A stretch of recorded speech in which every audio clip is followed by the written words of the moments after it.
अस्सलाम वालेकुम। Welcome to my channel महलीब। आज हम बनाने जा रहे हैं कश्मीरी ठुल चोट या रोहन ठोल, जो सर्दियों में खाया जाता है और ये ज़ुकाम खांसी के लिए बहुत ही बेनिफिशियल माना जाता है। इसके लिए हमने लिया है यहाँ पे 6 गार्लिक के क्लोव्स, 1 प्याज, 1 टेबलस्पून नमक, 3 से 4 टेबलस्पून लाल मिर्च पाउडर, हल्दी पाउडर और 3 अंडे। सबसे पहले हमें गार्लिक और ऑनियन का पेस्ट बनाना है। इसके लिए हम इनको ओखली में ऐड कर देंगे और इनको थोड़ा सा कूट लेंगे।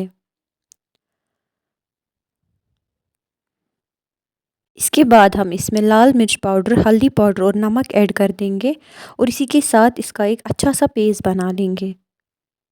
अब हम ये किसी बोल में बाहर निकाल देंगे।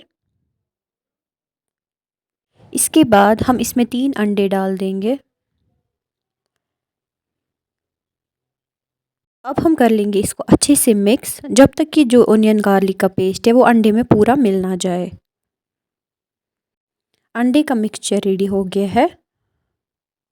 अब हम एक पैन में तेल डाल देंगे। तेल आप थोड़ा ज़्यादा ही डालिएगा वरना जो अंडा है वो जल जाता है।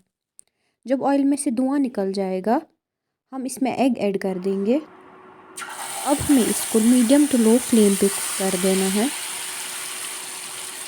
जब हमें लगे कि अंडे का ऑमलेट जैसा फॉर्म हो गया है हम इसको ब्रेक कर लेंगे। आप चाहे तो एज इट इज़ ऑमलेट भी खा सकते हैं। अब हम इसको कर लेंगे अच्छे से मैश और इसी तरह हम सारा अंडा कम्प्लीटली कुक कर देंगे जब तक कि एकदम क्रिस्प ना हो जाए। इसी के साथ हमारा रोहन ठोल हो गया है रेडी। आप इसको हॉट राइस के साथ सर्व करें एंड ऐसे इस अंडे को ज़रूर ट्राई करें। आई एम श्योर कि आपको बहुत पसंद आएगा। एंड अगर रेसिपी अच्छी लगी तो मेरी चैनल महलीब को सब्सक्राइब करें, इस वीडियो को लाइक करें, कमेंट करें एंड अपने फ्रेंड्स एंड फैमिली के साथ शेयर करें।